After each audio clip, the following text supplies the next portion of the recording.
In the lead up to the election, the Morrison government allocated $100 million to 684 community sports projects across the country. Bridget McKenzie overruled her department's recommendations. Applications were instead colour-coded based on which political party held the seat in which they were located. Marginal seats and priority seats for the election received a disproportionate number of grants, more than half in the first round.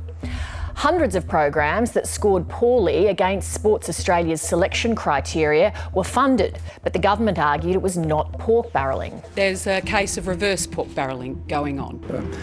The rules were followed. Guidelines are separate issues. You didn't know what your staff were doing, had no idea that they were preparing information that was basically going to be critical to be rorting this scheme of hundreds of billions of dollars. Sorry, Senator, withdraw that.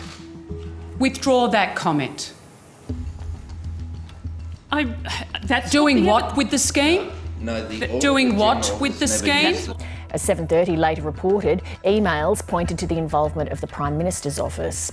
In a nutshell, the paper trail now shows the PM's office instructing McKenzie to get its approval on grants, and that Morrison's office intervened to have specific applications approved, and that the PM's office told McKenzie's office to discuss grants with the Liberal Party machine.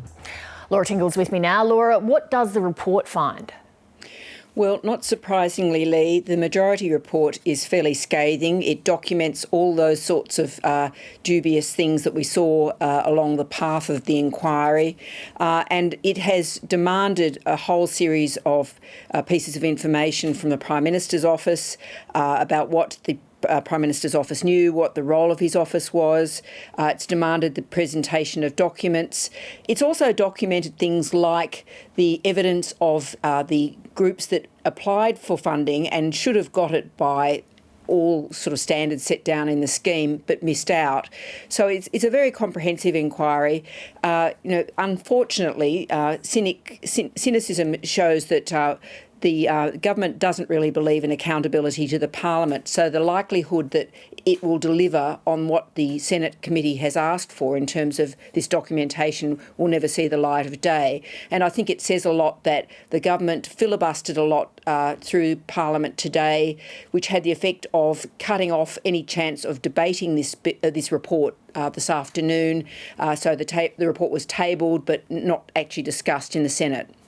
Laura, today was the last day for the Parliament to pass legislation for a while. The next opportunity's in Budget Week in May. There was a fair bit of, shall we say, colour and movement. Let's take a look. To make a short statement. Leave is granted. I thank the Senate. Well, here is a government in crisis. A government in crisis. A government that has had months on this industrial relations bill and now guillotining it after being so taken by other crises that they can't negotiate with the crossbench, now guillotining this bill, guillotining the next bill and guillotining the bill after that, including job seeker legislation. Yeah, come on, shout at me, because that's all you've got, isn't it? That's all you've got. Laura, the government got through that signature industrial relations bill, but there was a bit of compromise along the way. A bit. It got through one teensy-weensy bit of the bill, Leigh, which was about the definition of casuals.